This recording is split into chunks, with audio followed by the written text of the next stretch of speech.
Madame, monsieur, bonsoir. Bienvenue dans le 23h. Qu'est-ce qui fait la une de l'actualité? Il y a eu audience à la résidence du président à Cocody ce matin. Le chef de l'État a reçu Mohamed bin Abdelaziz Al Khulaifi, ministre d'État du Qatar. Au centre des échanges, le renforcement de la coopération bilatérale entre la Côte d'Ivoire et le Qatar. Le ministre d'État, ministre de la Défense ivoirien est toujours en mission au Maroc. Téné Birahima Ouattara a rencontré les militaires ivoiriens en formation dans le royaume chérifien. Il les a exhortés à être des ambassadeurs de la Côte d'Ivoire durant leur séjour.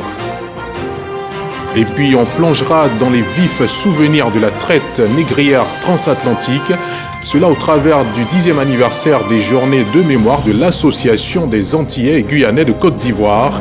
L'événement a eu lieu à Kanganyanzé, village distant d'une centaine de kilomètres d'Abidjan.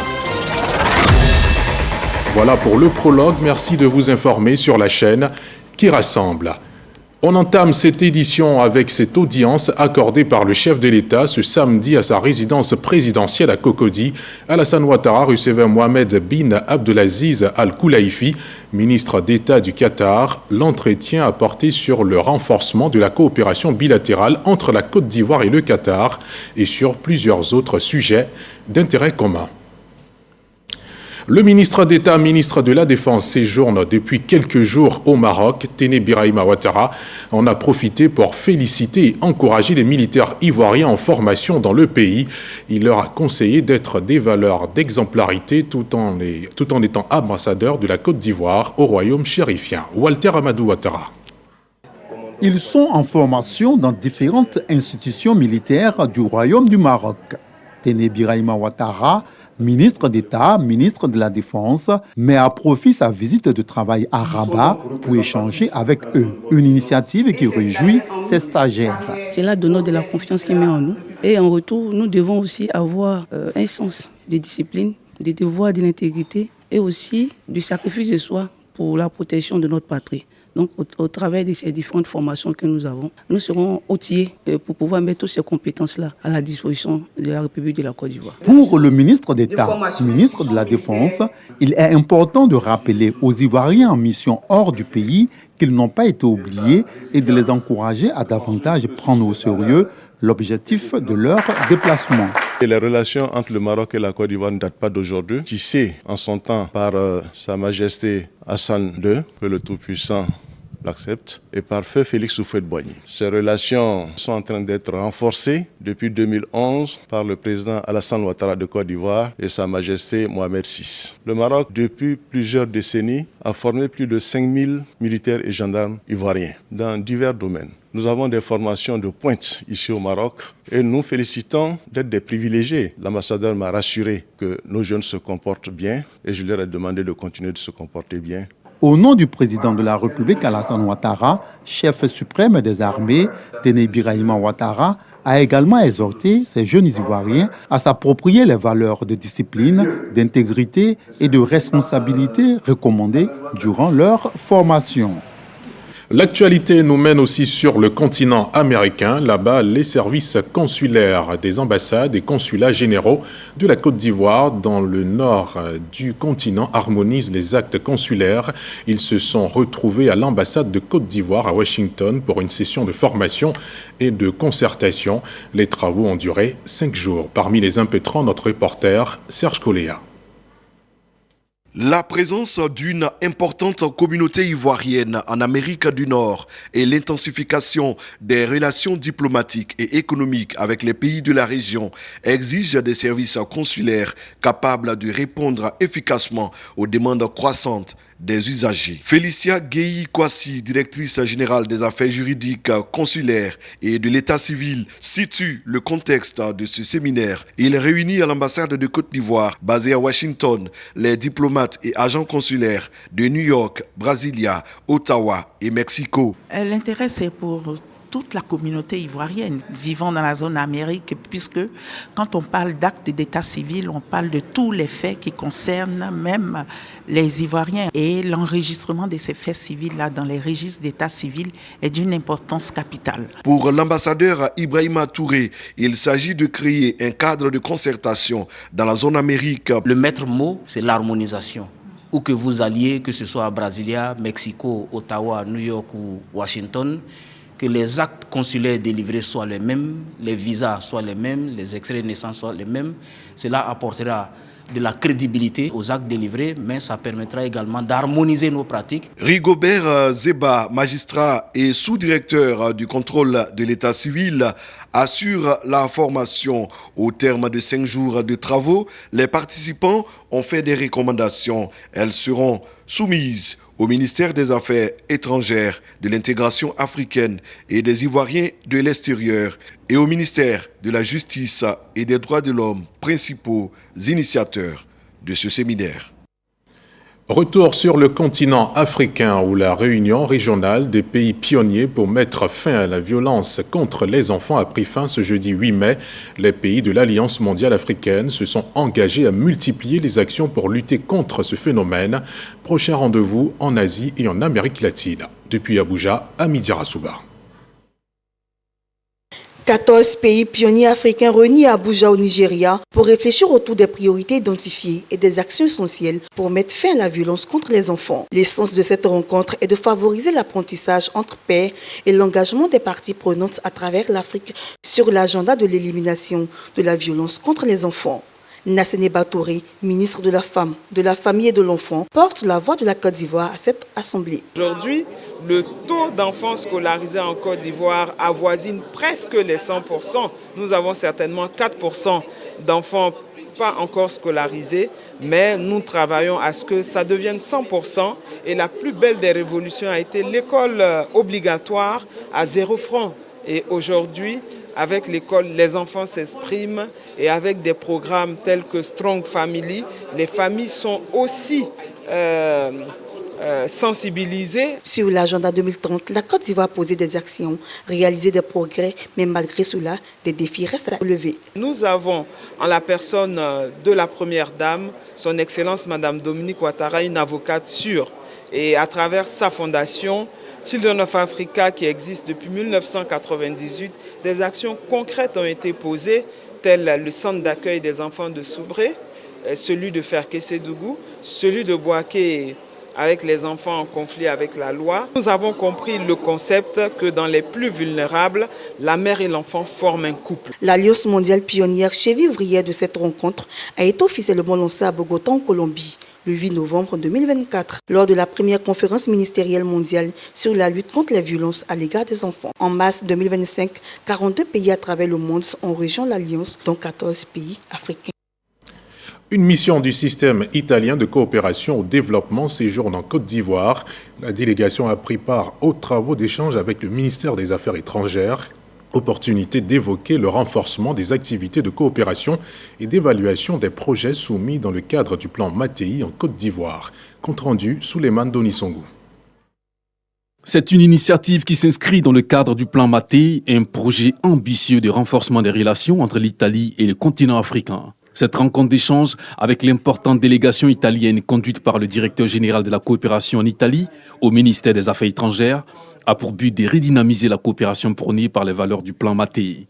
Un plan qui vise à établir un nouveau type de partenariat avec les pays africains, notamment avec la Côte d'Ivoire, fondé sur une approche progressive où les objectifs sont définis conjointement avec les partenaires. La coopération ivoiro-italienne se porte au beau fixe. Au cours de nos travaux, nous avons mis l'accent sur des secteurs prioritaires tels que l'agriculture, la santé et la digitalisation. On a discuté vraiment les projets opérationnels. Ce n'est pas une théorie, ce n'est pas quelque chose dans le futur, mais l'Italie a déjà mobilisé des ressources financières importantes.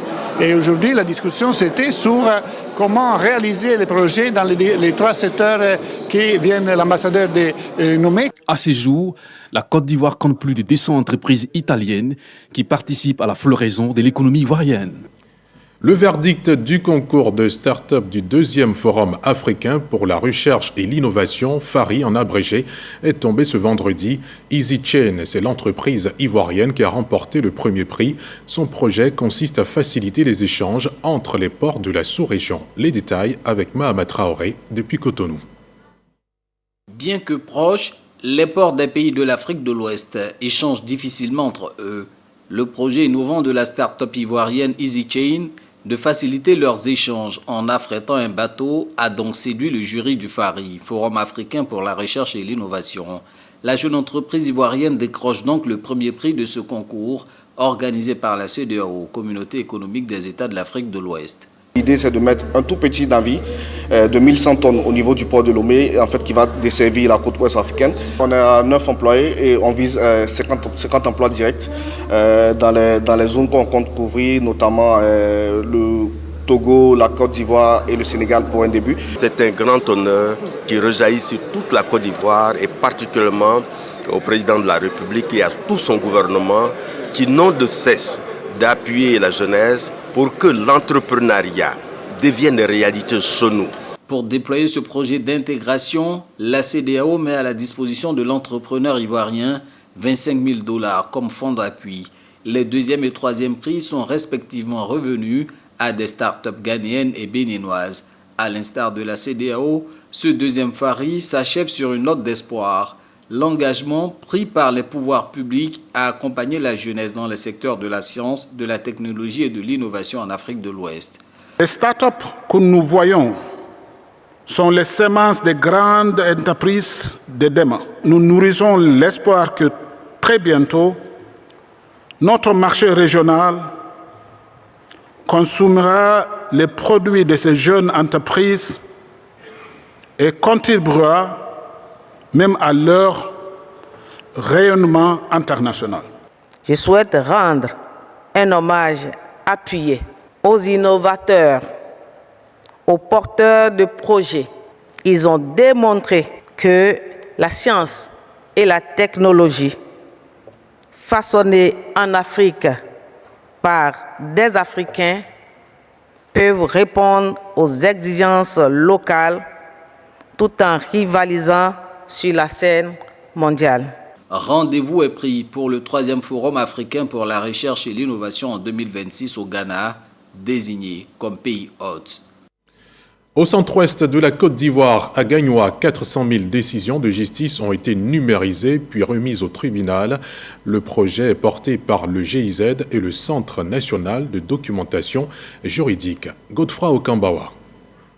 400 000 pages de décisions de justice couvrant la période de 1946 à 1976, ainsi que des décisions supplémentaires jusqu'en juillet 2024, numérisées, ont été remises au président du tribunal de première instance de Gagnoa. L'objectif est de préserver le patrimoine juridique de la Côte d'Ivoire, d'améliorer l'accessibilité aux décisions judiciaires et de promouvoir la transparence. On a numérisé les journaux officiels de 1919 à 1958 sur un disque dur et ensuite toutes les décisions rendues par le tribunal de Gagnoa depuis 1946 à 1976. Ce projet rentre dans le cadre de notre 4e axe d'intervention qui est la numérisation des textes juridiques.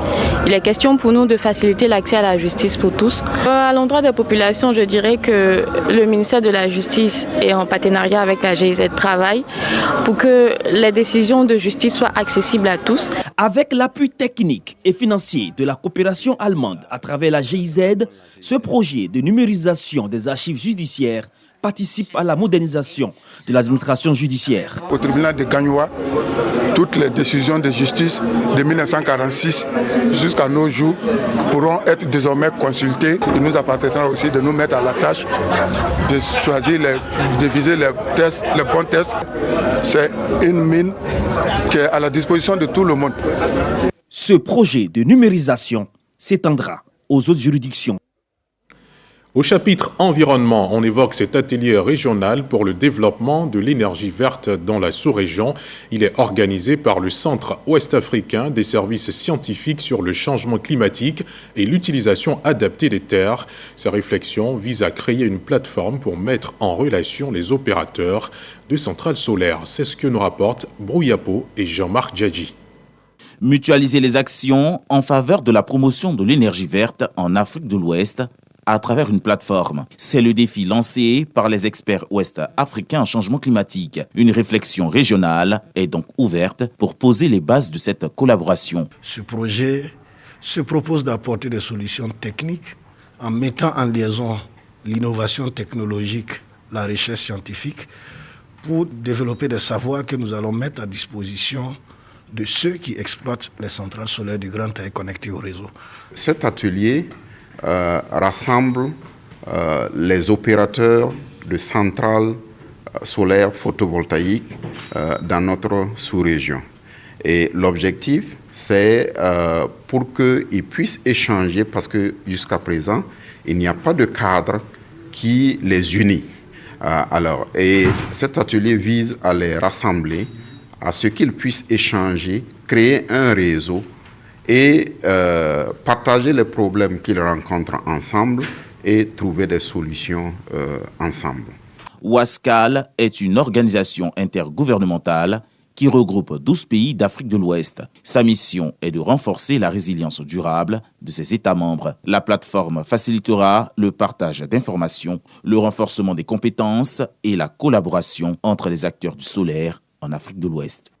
On regagne les bords de la lagune Atchan où le Fonds de garantie automobile a ouvert un bureau au sein du CHU de Yopougon ce 29 avril. Ce nouvel office vient faciliter la prise en charge rapide des victimes d'accidents de la route, une proximité voulue pour soulager les familles, notamment en cas de délit de fuite ou de défaut d'assurance. Reportage Jean-Luc Bangbo. À Yopougon, plus besoin d'aller loin pour bénéficier de l'assistance du Fonds de garantie automobile.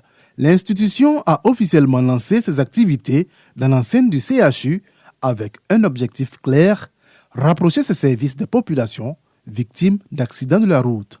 Le CHU de Yopougon est le plus grand CHU d'Abidjan et donc le plus grand CHU de la Côte d'Ivoire. Les victimes, les AVP qui viennent ici sont très nombreux, donc il était important que notre dispositif soit ici. Ce partenariat entre le CHU de Yopougon et le Fonds de garantie automobile se veut durable. Il est scellé par une convention dans une logique de collaboration renforcée entre santé publique et solidarité nationale. Le CHU a ouvert partiellement avec une activité assez importante, la prise en charge des accidents de la voie publique. Nous sommes donc à la sortie et à l'entrée de 2 axes autoroutiers, une importante zone accidentogène. Donc pour nous, il est important que le FGA puisse être là aujourd'hui pour nous accompagner.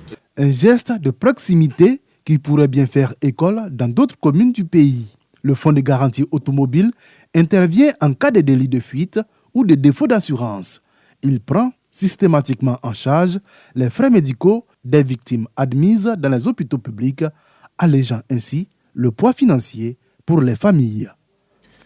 À l'approche de la présidentielle d'octobre 2025, les femmes se mobilisent pour soutenir le président Alassane Ouattara, président sortant, regroupé au sein du mouvement 2 millions de femmes battantes pour Ado. Elles ont décidé d'investir le terrain pour rallier les électeurs à la cause du RHDP. C'est ce que nous disent Nou Sangaré et Jean-Marc Djadji. Elles viennent de toutes les communes du pays. Rassemblées au sein du mouvement 2 millions de femmes battantes pour Ado, elles se sont retrouvées à Koumassi pour réaffirmer leur soutien au président du RHDP.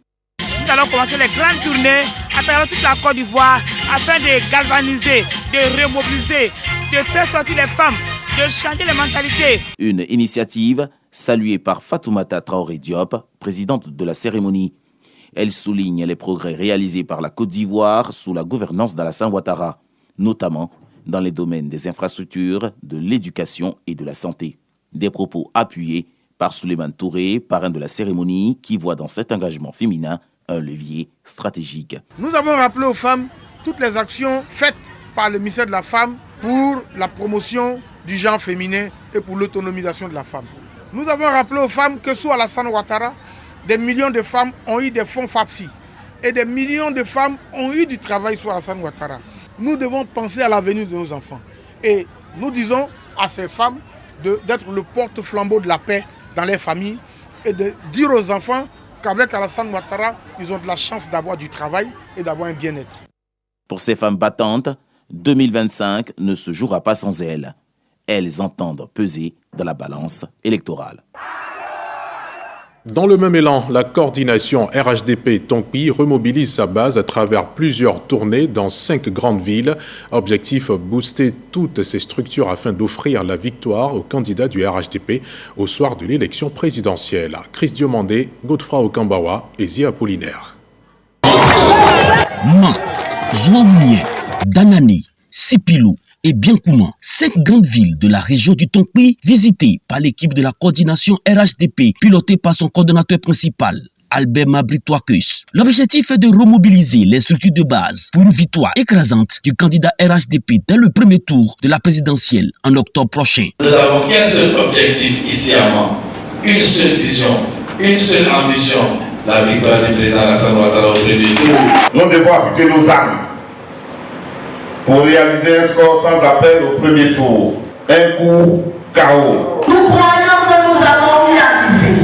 Et l'unique moyen d'y parvenir, c'est de placer entièrement notre confiance au président Alassane Ouattara.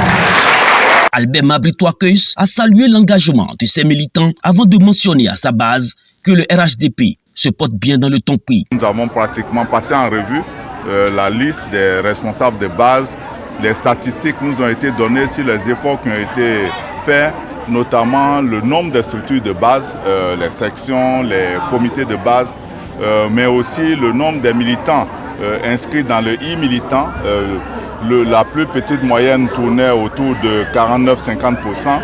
Nous avons des endroits qui ont fait le record.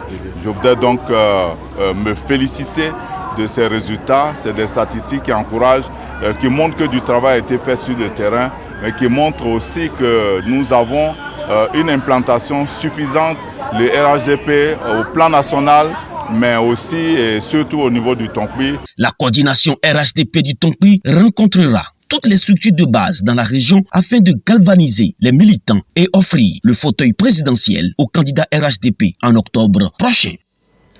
Toujours en politique, Harriet Lagou met fin aux rumeurs. La coordonnatrice du groupement des partenaires politiques pour la paix a animé une conférence de presse pour démentir son prétendu ralliement au RHDP. Elle réaffirme son indépendance politique et confirme sa candidature à l'élection présidentielle d'octobre 2025. L'annonce a été faite ce vendredi à Cocody. Noussangaré, Issa Dambélé. Harriet Lagou sort de sa réserve. Face aux rumeurs l'annonçant comme nouvelle adhérente du RHDP, l'ancienne ministre réagit publiquement. La coordonnatrice du GPP, groupement des partenaires politiques pour la paix, a tenu à apporter des précisions. Il est important d'informer l'opinion nationale et internationale que les informations sur les réseaux sociaux et dans la presse proviennent de documents qui datent de 2018 à 2019. Ce genre d'informations sont de nature à jeter le discrédit sur ma personne et mon groupement, et aussi à créer la confusion dans l'esprit des Ivoiriens. Je vous informe aujourd'hui même que je ne suis pas membre de RHDP, mais plutôt coordonnatrice du groupement des partenaires politiques pour la paix. Harriet Lagou rappelle qu'elle est à la tête d'un groupement composé de 4 partis politiques et que ce groupement l'a désignée comme candidate à l'élection présidentielle d'octobre 2025.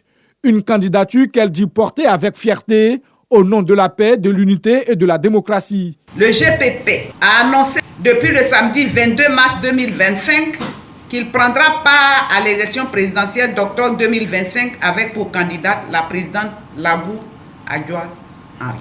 Il faut désormais savoir que la Côte d'Ivoire regorge de différentes obédiences politiques. On compte la droite, on compte la gauche, et une troisième voie qui est celle du centrisme qu'incarne le groupement des partenaires politiques pour la paix GPP, avec laquelle il faut désormais compter. Le GPP entend désormais multiplier les actions de terrain pour faire entendre sa voix dans la course à la magistrature suprême. Plus de 3000 femmes sont en attente pour les rendez-vous de mammographie dans les établissements sanitaires publics selon le laboratoire Roche. Ce partenaire du ministère de la Santé vient d'offrir un nouvel appareil de mammographie au CHU de Trècheville, ce qui va soulager les patientes. La remise a été faite fin avril dernier. Le donateur annonce également la remise du même équipement médical dans 2 autres centres de santé de Côte d'Ivoire, Didier Nguessan et Joël Gomez. Le CHU de Trècheville a un nouvel appareil de mammographie. Il permettra de diagnostiquer le cancer du sein et de le prévenir. C'est un don des laboratoires Roche. Il permettra également de réduire les délais d'attente pour les patients dans le secteur public, qui représentent en moyenne 3000 femmes par an. Après le CHU de Treichville, les CHU de Angré et CHR de Bandoukou recevront le même équipement pour le bien-être de nos mères. Ce don d'une valeur de 65 millions de francs CFA, hors taxes, témoigne d'un accroissement des investissements dans les programmes de renforcement du système de santé. L'adoption d'un mode de vie sain, alliant sport, alimentation et suivi médical régulier peut contribuer à prévenir le cancer du sein. Mais la mammographie est l'examen médical qui situe le patient sur son état de santé. L'appareil que nous recevons ce jour vient renforcer les équipements de prévention et de prise en charge du cancer du sein. Il représente alors bien plus qu'un équipement médical. Il symbolise l'espoir. La prévention est l'une des possibilités d'un avenir meilleur pour des milliers de femmes. Aujourd'hui, grâce à cet appareil, nous faisons un pas de plus vers notre objectif commun, à savoir être un pays où le cancer du sein n'est plus une fatalité, mais une maladie chronique contrôlable. La Côte d'Ivoire a enregistré 3869 cas de cancer du sein, dont plus de 2000 décès, occupant le premier rang des cancers féminins. L'Association des Antillais guyanais de Côte d'Ivoire a célébré le 10e anniversaire des Journées de mémoire, journée qui a ravivé les souvenirs de la traite négrière transatlantique. L'événement a eu lieu à Kanga-Nianzé, village situé à une centaine de kilomètres d'Abidjan. C'était en présence de l'ancienne garde des Sceaux française et la ministre ivoirienne de la Culture. Jean-Louis Gbangbo. Ici, à Kanga-Nianzé, non loin de Ndouci, dans la Niébi-Tiassa, le fleuve murmure encore les douleurs d'un passé tragique. C'est ici que, jadis, les esclaves étaient purifiés avant d'être conduits à Cap-Laou, l'actuel Grand Laou, l'un des ports de déportation de la Côte d'Ivoire. Pour retracer ce pan douloureux de l'histoire, les étudiants de l'INSAC ont livré une fresque poignante, un hommage vibrant et vivant au combat de dignité de leurs ancêtres. Aujourd'hui, nous sommes venus en pèlerinage. Nous sommes là pour écouter les larmes de la rivière qui pleure les douleurs du passé. C'est parce que nous sommes porteurs d'une dette éternelle que nous sommes venus pour laver non les corps, mais les mémoires. Une histoire qui ne s'écrit plus seulement dans les livres, mais dans les gestes, les chants, les regards et les symboles, comme cette stèle érigée au pied de la rivière Bodo en signe de mémoire et de réconciliation. Notre souhait, c'est que vraiment ces actions soient vraiment ramenées de temps en temps pour que nos parents de l'autre côté puissent véritablement revenir. Aussi, le chef voudrait que vraiment ce patrimoine soit un patrimoine de l'UNESCO pour que nos parents, nos mémoires puissent véritablement revivre. Nous sommes là parce que jamais ces femmes, ces hommes n'ont douté de leur propre humanité. Elles et ils ont assuré leur postérité et donc notre présence ici, aujourd'hui, au monde. À quelques mètres de là, la rivière Bodo accueille une dernière étape symbolique, celle de la purification. Une immersion dans les eaux comme pour laver les blessures du passé et sceller l'unité des peuples. Ce que nous faisons ici n'est ni un retour sur le passé, ni un simple rituel. C'est un acte de projection vers l'avenir. Car ce souvenir, c'est aussi réparer, tout en bâtissant notre futur et en entretenant notre présent. Ce site sera celui de la transmission et de la paix. Kanga-Nianzé, modeste village, grande mémoire. Ce jour-là, les Antilles et la Côte d'Ivoire ont partagé bien plus qu'une cérémonie. Une histoire, un combat, une renaissance. Hors de nos frontières, la capitale somalienne Mogadiscio a été durement touchée vendredi soir par de violentes pluies qui ont provoqué des inondations soudaines, au moins 7 morts et de nombreuses infrastructures endommagées selon les autorités locales. Les fortes précipitations qui ont duré plus de 8 heures ont submergé le système de drainage de la ville, déjà fragilisé par une croissance urbaine rapide. 9 maisons se sont effondrées et 6 routes principales ont été gravement endommagées, a précisé le porte-parole de l'administration régionale. Les inondations ont également affecté les transports publics et l'aéroport international Aden Abdoul a brièvement suspendu ses activités avant de les reprendre plus tard dans la journée. L'agence somalienne de gestion des catastrophes n'a pas encore communiqué le bilan officiel, mais mène actuellement une évaluation de l'étendue des dégâts. Et c'est la fin de ce journal. Merci d'être resté aussi tard pour suivre l'information sur RTI 1. Très bonne suite de programme sur la chaîne qui rassemble.